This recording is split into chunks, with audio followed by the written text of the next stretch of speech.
अर्जुन आणि सायली समोर पुन्हा चहाचं दुकान उभं होतं. काही क्षणापूर्वी जिथे फक्त पडलेली भिंत होती, आता तिथे दिवा पेटला होता. चुलीवर चहा उकळत होता आणि बाकावर गणपत काका शांतपणे बसले होते. त्यांनी अर्जुनकडे पाहिलं. मी सांगितलं होतं ना, रात्री बसच्या मागे जाऊ नका. अर्जुनच्या डोक्यात निखिलचे शब्द अजूनही घुमत होते. बसमधील लोक मेलेले नाहीत. गावात जे आहेत ते सगळे 30 वर्षापूर्वी मेलेत. आणि काही क्षणापूर्वी पाहिलेल्या स्मारकावर स्पष्ट लिहिलं होतं, देवकुंड दुर्घटना स्मारक 1986. मोठ्या भूखलनात संपूर्ण गावातील 117 नागरिकांचा मृत्यू आणि मृतांच्या यादीत गणपत काकाचं नाव होतं. पण त्याहूनही धक्कादायक नाव होतं निखिल विजय पाटील, वय वर्ष 1. सायलीने थरथरत्या आवाजात विचारलं, माझ्या भावाचं नाव त्या स्मारकावर का आहे? दुकानातील बाकी लोक शांत झाले.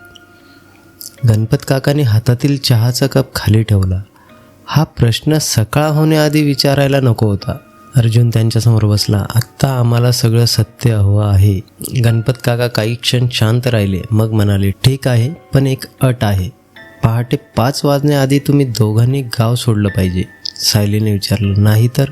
गणपत काकांनी तिच्याकडे पाहिलं. नाही तर उद्या रात्रीपर्यंत तुम्हीही ह्या गावाचाच भाग झालेला असाल. अर्जुनने आपला रेकॉर्डर सुरू केला आणि गणपत काकाने 1986ची खरी गोष्ट सांगायला सुरुवात केली. तो 24 जुलै 1986चा दिवस होता. त्या वर्षी पाऊस प्रचंड पडत होता. देवकुंडच्या वरच्या डोंगरावर सलग 7 दिवस पाऊस कोसळत होता. डोंगराची माती सैल झाली होती. गावावर भूखलनाचा धोका निर्माण झाला होता. प्रशासनाने गाव रिकामं करण्याचा निर्णय घेतला. लोकांनी सुरक्षित ठिकाणी नेण्यासाठी एक एसटी बस पाठवण्यात आली. लाल रंगाची बस, क्रमांक 13. पण गावातील सगळ्या लोकांना एकाच वेळी घेऊन जाण्यासाठी बसमध्ये जागा नव्हती, म्हणून 2 फेऱ्या करायच्या ठरलं. पहिल्या फेरीत 43 लोक बसमध्ये बसले. त्यात लहान मुलंही होते. त्यापैकी एक होता 1 वर्षाचा निखिल. सायली स्तब्ध झाली. माझा भाऊ निखिल? गणपत काकांनी मान हलवली. हो, तुझं मूळ कुटुंब देवकुंडचं आहे. सायली काही बोलू शकली नाही. गणपत काका पुढे म्हणाले, तुझी आई जेव्हा साधारण 2 वर्षाची होती, निखिल 1 वर्षाचा. दोन्ही मुलांना गावाबाहेर पाठवायचं होतं, पण गोंधळ सुरू झाला. निखिलला पहिल्या बसमध्ये बसवण्यात आलं. सायलीची आई गावातच राहिली. लाल बस 43 प्रवाशांना घेऊन देवकुंडमधून निघाली. तिला धरणगावला पोचायचं होतं, पण ती जुन्या पुलाजवळ पोचण्याआधीच डोंगराचा एक मोठा भाग कोसळला. रस्ता बंद झाला आणि जवळपास त्याच वेळी दुसरं प्रचंड मोठं भूखलन थेट देवकुंडावर कोसळलं. गाव मातीखाली गेलं. सरकारी नोंदीनुसार 117 लोकांचा मृत्यू झाला. वाचलेले 0. अर्जुनने विचारलं, आणि बसमधले 43 लोक? गणपत काका म्हणाले, बस सापडलीच नाही. ना तिचा मलबा, ना प्रवासी, ना चालक, ना वाहक. काही वर्षांनी बसमधल्या सगळ्या लोकांनाही मृत घोषित करण्यात आलं, पण ते मेले नव्हते. ते वेळेत अडकले होते. सायलीने लगेच विचारलं, मग माझी आई? गणपत काका काही क्षण शांत राहिले. सरकारी नोंद पूर्ण सत्य नव्हती. भूखलनाच्या काही वेळा आधी गावात आलेला एक सरकारी जीपने 3 लहान मुलांना गावाबाहेर नेलं होतं. त्यात सायलीची आई होती. गावातील लोकांना मात्र ते माहीत नव्हतं. त्यांना वाटलं तीही भूखलनात मेली, पण प्रत्यक्षात तिला दुसऱ्या गावातील नातेवाईकांनी वाढवलं. सायलीच्या डोळ्यात पाणी आलं. मग आईला निखिलबद्दल काहीच माहीत नव्हतं? नाही, ती स्वतः खूप लहान होती. सायलीचा पुढचा प्रश्न सर्वात मोठा होता, पण निखिल माझा भाऊ कसा? तो तर माझ्यापेक्षा फक्त 2 वर्षांनी मोठा आहे. गणपत काका तिच्याकडे पाहत म्हणाले, कारण निखिल 1986मध्ये बसमध्ये चढला, पण बसमधून 2014मध्ये बाहेर पडला. अर्जुन पुढे झुकला. गणपत काकाने सांगितलं, 2014मध्ये जंगलाच्या रस्त्यावर एक छोटा मुलगा सापडला होता. तो बोलत नव्हता. त्याच्या गळ्यात एक जुनी पितळी पाटी होती. त्यावर नाव कोरलेलं होतं, निखिल विजय पाटील. त्याची ओळख पटली नाही. काही काळ त्याला बालगृहात ठेवण्यात आलं. नंतर DNA तपासात त्याचं सायलीच्या आईशी रक्ताचं नातं असल्याचं समोर आलं. सगळ्यांना वाटलं की तो कुठल्या तरी हरवलेल्या नातेवाईकाचा मुलगा असावा. सायलीच्या आईने त्याला स्वतःचा मुलगा मानून वाढवलं, पण सत्य वेगळं होतं. निखिल तोच मुलगा होता जो 1986मध्ये लाल बसमध्ये चढला होता. सायलीने विचारलं, मग त्याच्यासाठी 28 वर्षे गेलीच नाहीत? नाही, गणपत काका म्हणाले, बाहेरच्या जगासाठी 28 वर्षे गेली. बसच्या आत फार कमी वेळ. अर्जुनला आता पार्ट 1 मधील निखिलचे शब्द संपूर्णपणे समजले. बसमधले लोक मेलेले नव्हते, ते वेळेत अडकलेले आहेत. पण अजून एक प्रश्न होता, निखिल पुन्हा बसमध्ये कसा गेला? गणपत काका म्हणाले, कधी कधी बसचा दरवाजा चुकीच्या ठिकाणी उघडतो. एकदा प्रवासी बाहेर पडतो, पण बस त्याला विसरत नाही. एक दिवस ती त्याला परत बोलवते. सायलीच्या चेहऱ्यावर भीती पसरली. म्हणजे 6 दिवसापूर्वी निखिल गायब झाला नाही, बस त्याला परत घेऊन गेली. हो, आता निखिल त्यांच्या भूतकाळाचा शोध घेत होता. हेही स्पष्ट होत होतं, कदाचित त्याला काहीतरी आठवायला लागलं होतं. अर्जुनने पुढचा प्रश्न विचारला, मग तुम्ही हे गाव रात्री पुन्हा जिवंत कसं होतं? गणपत काका शांत झाले. भूखलनात गावातील लोक खरंच मेले, पण त्या रात्री बस जंगलात अडकल्यानंतर काहीतरी घडलं. सूर्य मावळला की देवकुंड पुन्हा तयार होतं. घर, रस्ते, लोक, आवाज सगळं, आणि पहाट झाली की सगळं नाहीसं होतं. अर्जुनने सरळ विचारले, तुम्हाला माहिती आहे की तुम्ही मेले आहात? गणपत काका हलकंच हसले. आता माहिती आहे. सुरुवातीची अनेक वर्ष माहीतच नव्हतं. प्रत्येक रात्री आम्हाला वाटायचं की आजच 24 जुलै 1986 आहे. मग हळूहळू आठवण राहायला लागली. सायलीने विचारलं, मग तुम्ही मुक्त का होत नाही? गणपत काकाचा चेहरा गंभीर झाला. कारण बस अजून पोचलेली नाही. कुठे? जिथे तिला त्या रात्री पोचायचं होतं, धरणगाव. अर्जुन आणि सायली गाव पाहायला बाहेर पडले. गणपत काकाने त्यांना एक इशारा दिला, 4च्या आधी परत या आणि काही घरांची दारं उघडू नका. का? कारण सगळे मृत लोक एकसारखे जागे झालेले नाहीत. काही अजूनही त्यांच्या मृताच्या शेवटच्या क्षणात अडकलेले आहेत. दोघे जुन्या शाळेत गेले. भिंतीवर तारीख होती, 24 जुलै 1986. वर्गात जुन्या वह्या पुस्तके तशीच पडलेली होती. फळ्यावरचा धडाही अर्धवट होता. शाळेच्या कार्यालयात हजेरी रजिस्टर होतं. त्या दिवशी 61 मुलांची नावं होती. काही नावांच्या पुढे लाल अक्षरात लिहिलं होतं, बसने रवाना. निखिलचं नाव तेथे नव्हतं, तो शाळकरी वयाचा नव्हता. पण सायलीच्या आईचं नाव जुन्या नोंदीमध्ये दिसत होतं. त्या नोंदी आणि गणपत काकांनी सांगितलेली माहितीमुळे तिच्या कुटुंबाचा 1986च्या दुर्घटनेशी संबंध आणखी स्पष्ट होत होता. तेवढ्यात एका बंद वर्गातून आवाज आला.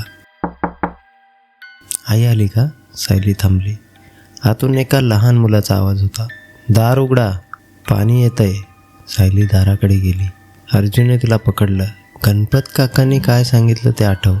खालून पाणी बाहेर येऊ लागलं. दार उघडा. सायलीच्या डोळ्यात पाणी आलं, पण अर्जुन तिला बाहेर घेऊन गेला. काही सेकंदांनी बंद वर्गाच्या आतून प्रचंड गडगडाट झाला, जणू पूर्ण डोंगर कोसळला. आणि मग शांतता.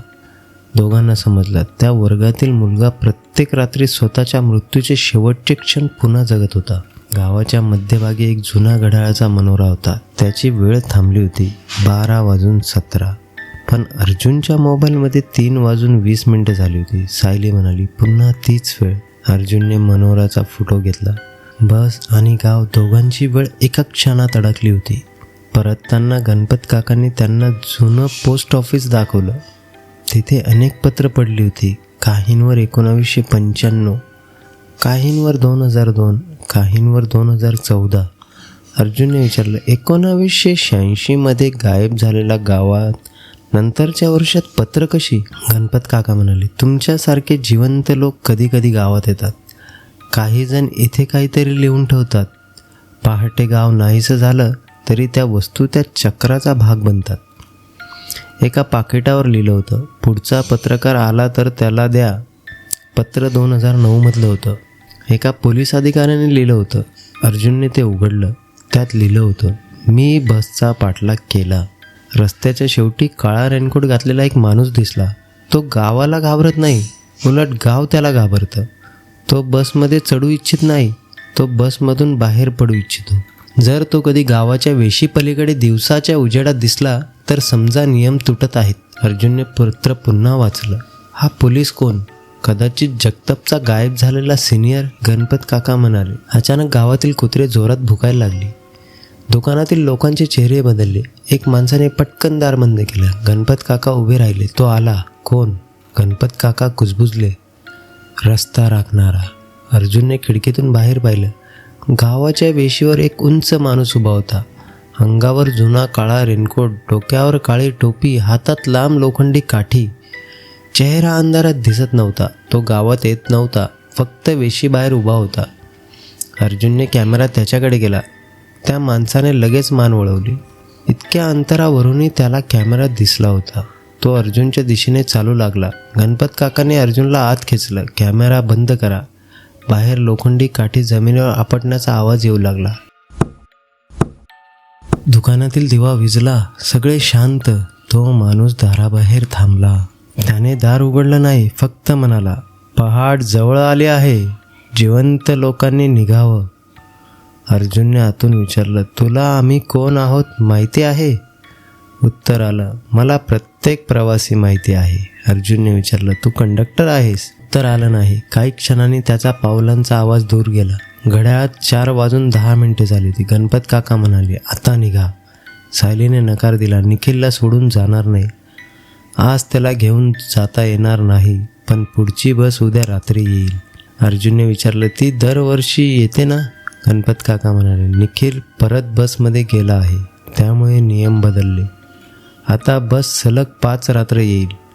5व्या रात्रीनंतर ती पुन्हा वर्षभर दिसणार नाही. अर्जुन आणि सायलीकडे निखिलला वाचवण्यासाठी फक्त काही रात्री होत्या. पहाटे 4:30 वाजेच्या दरम्यान गावातील प्रत्येक घराचा दिवा एकाच वेळी लुकलुकू लागला.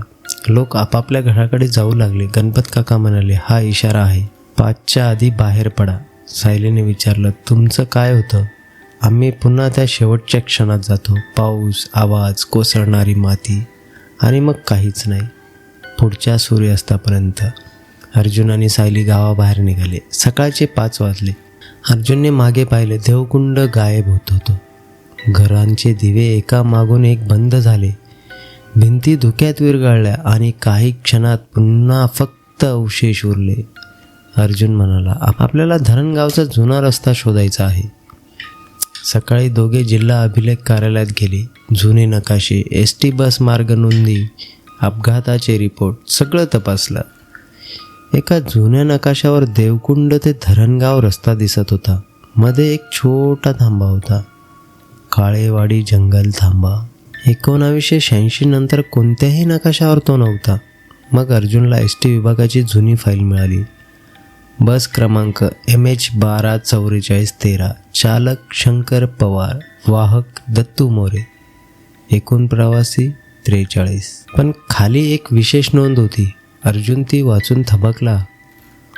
धरणगावला पोचल्यावर प्रवासी संख्या 44 असल्याची वायरलेस माहिती. सायली म्हणाली, पण बस धरणगावला पोहोचलीच नाही. अर्जुन म्हणाला, आणि देवकुंडमधून निघताना 43 प्रवासी होते. मग 44 वा कोण? फाईलच्या मागे हाताने लिहिलेली नोंद होती. शेवटचा वायरलेस संदेश रात्री 12:17 मिळाला. चालकाने सांगितलं होतं, रस्त्याच्या मध्ये एक माणूस उभा आहे. आम्ही त्याला बसमध्ये घेतलं, पण त्याच्याकडे तिकीट नाही आणि तो कुठे उतरायचं ते सांगतही नाही. अर्जुन आणि सायलीने एकमेकाकडे पाहिलं. दोघांच्याही डोळ्यासमोर एकच व्यक्ती आली, काळा रेनकोट. तेवढ्यात कार्यालयातील एक जुना फोन वाजला. सगळे कर्मचारी दचकले, कारण तो फोन अनेक वर्षापासून बंद होता. अर्जुनने रिसिव्हर उचलला. समोरून आवाज आला, बसची घंटी. मग अर्जुन. निखिलचा आवाज, निखिल, उद्या बसमध्ये चढू नका. तू कुठे आहेस? वेळ नाही, ऐका. 44वा प्रवासी माणूस नाही. अर्जुनचा श्वास थांबला. मग काय आहे? काही सेकंद फक्त इंजिनचा आवाज ऐकू आला. मग निखिल घाईघाईने म्हणाला, बस आम्हाला जंगलात अडकवून ठेवत नाही, आम्हीच तिला जंगलाबाहेर येऊ देत नाही. अर्जुन गोंधळला, कोणाला? निखिल ओरडला, 44व्या प्रवाशाला. फोन कट झाला. अर्जुन हळूहळू खिडकीकडे वळाला. रस्त्याच्या पलीकडे भर दिवसा तो उभा होता, काळा रेनकोट. अर्जुनच्या हातातील 2009च्या पत्रातील शब्द त्याला आठवले. जर तो दिवसाच्या उजेडात दिसला तर समजा नियम तुटत आहेत.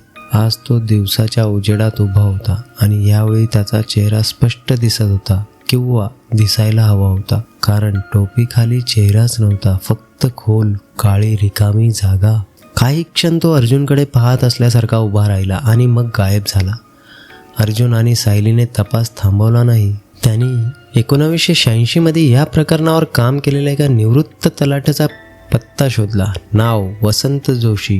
वसंत काकांनी जुनी फाईल पाहताच त्यांचा चेहरा बदलला. मी ही घटना विसरलेलो नाही, त्यांनी सांगितलं. दुर्घटनेनंतर आम्हाला देवकुंडाला पोचायला 3 दिवस लागले. तिसऱ्या रात्री जंगलाच्या कडेला तंबू लावला होता. रात्री 12-12:15च्या आसपास बसचा हॉर्न ऐकू आला. धुक्यात लाल बस दिसली. खिडकीमध्ये लोक बसले होते. मला वाटलं वाचलेले लोक असतील. मी धावलो, पण बस थांबली नाही. एका खिडकीत मला चालक शंकर स्पष्ट दिसला. अर्जुनने विचारले, मग रिपोर्टमध्ये लिहिलं का नाही? वसंत काकांनी नजर खाली केली. वरून आदेश होता, फाईल बंद करा, कारण कंपनीवर आधीच दबाव होता. गाव, रस्ता, खान सगळं बाहेर आलं असतं तर मोठा प्रश्न झाला असता. मग त्यांनी एक जुना लिफाफा बाहेर काढला. हे मला अवशेषामध्ये सापडलं होतं. हात वाहक दत्तू मोरेने लिहिलेली एक चिठ्ठी होती. काळेवडी थांब्याजवळ पुन्हा रात्री माणूस दिसला. चालकाने तिथे कोणी उभं असेल तरी बस थांबवू नये. डेपोला सांगितलं. उत्तर नाही, अर्जुन म्हणाला. म्हणजे 44वा प्रवासी दुर्घटनेच्या आधीपासून त्या रस्त्यावर दिसत होता. सायली कुजबुजली. आणि त्या रात्री बसने त्याला आत घेतलं. संध्याकाळी ते पुन्हा देवकुंडकडे परतले. दिवसा तेथे फक्त अवशेष होते, पण स्मारकाजवळ अर्जुनची नजर जमिनीवर गेली. ओल्या मातीत एक ताजं पाऊल उमटलं होतं. मोठ्या बुटाचा ठसा. तो स्मारकापासून जंगलाच्या दिशेने जात होता. अर्जुन म्हणाला, तो आता फक्त रात्रीच्या गावात अडकलेला नाही. नियम खरोखर तुटायला लागले आहेत. सूर्य मावळला, धुकं पसरलं आणि देवकुंड पुन्हा जिवंत झालं. घराचे दिवे पेटले. चहाच्या दुकानातून धूर बाहेर आला. लोक पुन्हा दिसू लागले. पण यावेळी काहीतरी वेगळं होतं. गणपत काका अस्वस्थ होते. अर्जुनने विचारलं, काय झालं? गणपत काकांनी गावाच्या वेशीकडे पाहिलं. तो तिथे नाही. कोण? काळा रेनकोटवाला, सायलीने विचारलं. तो रोज तिथे असतो ना? गणपत काकांनी मान हलवली. दर रात्री. मग आज कुठे आहे? गणपत काका हळू आवाजात म्हणाले, कदाचित तो तुमच्या मागे बाहेर गेला. अर्जुन आणि सायली एकमेकांकडे पाहत राहिले, कारण आता त्यांना एक गोष्ट समजली होती. आजवर त्यांना वाटत होतं की लाल बसमध्ये अडकलेल्या लोकांना वाचवायचं आहे, पण निखिलने सांगितलेलं सत्य त्याहून भयानक होतं. बस कैद नव्हती, ती एक तुरुंग होती आणि तिच्या आतले 43 प्रवासी स्वतःच्या सुटकेसाठी झगडत नव्हते. ते एका 44व्या प्रवाशाला बाहेर पडण्यापासून रोखत होते. पण आता तो पहिल्यांदाच दिवसाच्या उजेडात दिसला होता आणि आज रात्री तो गावाच्या वेशीवर नव्हता. म्हणजे एकच शक्यता होती, 44वा प्रवासी बसच्या आणि देवकुंडाच्या हद्दीतून बाहेर पडायला सुरुवात केली होती. आणि जर तो पूर्णपणे बाहेर आला तर पुढे काय होणार होतं हे कुणालाच माहीत नव्हतं.